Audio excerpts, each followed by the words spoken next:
అందరికీ నిజాలు కావాలి, కానీ నిజాలు చెప్తే ఎవ్వలకు నచ్చదు. అందుకే యథార్థవాది లోక విరోధని అంటారు. మన తెలంగాణలో ఇప్పుడు లీడర్ పరిస్థితి కూడా గిట్లనే అయింది. నిజాలు చెప్పినందుకు కాంగ్రెస్ వాళ్ళు బీజేపీ వాళ్ళు ఆయనను ఒకటే ఆడిపోసుకుంటుర్రు. పాపం ఒకలి తర్వాత ఒకరు ప్రెస్ మీట్లు పెట్టి మరీ తిడుతుర్రు. సరే, ఇంతకు ఎవలా లీడర్ అనుకుంటుర్రా? మీరే చూడుర్రి. పువ్వు party leader Etela Rajender sir పరిస్థితి కప్పా పాము కథే అయింది. పోర్రి, ఇడవమంటే పాముకు కోపం, కర్వమంటే కప్పకు కోపం అన్నట్టే ఉంది. కేసీఆర్ సారు సర్కారులా ఈటల సారు పైసల మంత్రిగా పనిచేసిండు కదా. కాళేశ్వరం ప్రాజెక్టు కూడా గీసారు పైసల మంత్రిగా ఉన్నప్పుడు కట్టిర్రు.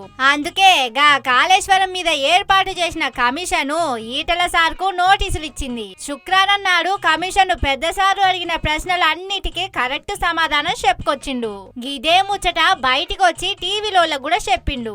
మేము ఎథిక్స్ కోసం బతికినోళ్ళం, ప్రజల కోసం బతికినోళ్ళం. కంత మీద తుపాకీ పెట్టినా కూడా గదే మాట మాట్లాడలేదు తప్ప ఇంకోటి మాట మాట్లాడటం కాదు.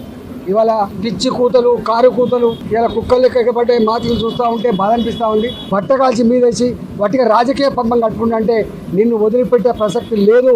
తెలంగాణ సమాజం నిశ్చితంగా గమనిస్తా ఉంది. ఇగో గీడనే వచ్చింది అసలు సమస్య. అరే, పువ్వు పార్టీ లీడర్ అయ్యిండు, కేసీఆర్ ను ఇరికియాలే గాని అందరం కలిసే కాళేశ్వరం గట్టమని చెప్పినాం. ఇది కేబినెట్ నిర్ణయం అని ఎట్లా చెప్తారని కాంగ్రెస్ వాళ్ళు మస్తు గరమైర్రు. కేబినెట్ అప్రూవల్ కి కాళేశ్వరం ప్రాజెక్టు నాకు తెలిసి ఎప్పుడు రాలే. కేబినెట్ అప్రూవల్ కూడా పొందలేదు. కేవలం ఎగ్జిక్యూటివ్ ఆర్డర్స్ తోటే అది అమల్లోకి వచ్చింది. ఆ సబ్ కమిటీలో నేనున్నా కాబట్టి దానికి నన్ను కూడా బాధ్యుని చేయాలనే ఈ కాళేశ్వరానికి లింక్ చేసి చెప్పినట్లుగా నేను భావించాల్సి వస్తుంది. కాబట్టి ఎన్ని అసత్యాలు చెప్పాల్సినటువంటి అవసరం, ఇంత అవాస్తవాలు చెప్పాల్సినటువంటి అవసరం ఎంపీ గారికి ఎందుకు వచ్చిందో పునఃపరిశీలించుకోవాల్సినటువంటి అవసరం ఉంది. కాబట్టి నా దగ్గర ఒక్క కాంగ్రెస్ వాళ్ళే కాదు, పాపం సొంత పార్టీ బీజేపీ వాళ్ళు కూడా ఈటల సార్ను తిడుతుర్రట కాళేశ్వరం మీద నిజాలు చెప్పినందుకు. ఒకవేళ నిజంగానే ఈటల రాజేందర్ కేసీఆర్ ను ప్రొటెక్ట్ చేస్తే అది తప్పు, 200% తప్పు. ఒకవేళ నిజంగానే ఈటల రాజేందర్ కేసీఆర్ ను ప్రొటెక్ట్ చేస్తే అది తప్పు, 200% తప్పు.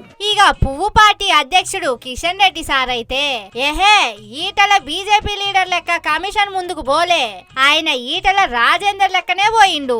ఆయన మాటలతోని మాకు సంబంధం లేదని చెప్పిండు. కాళేశ్వరం కమిషన్ ముంగట నిజాలు చెప్పినందుకు ఇగో గిట్లయింది ఈటల సారు కథ.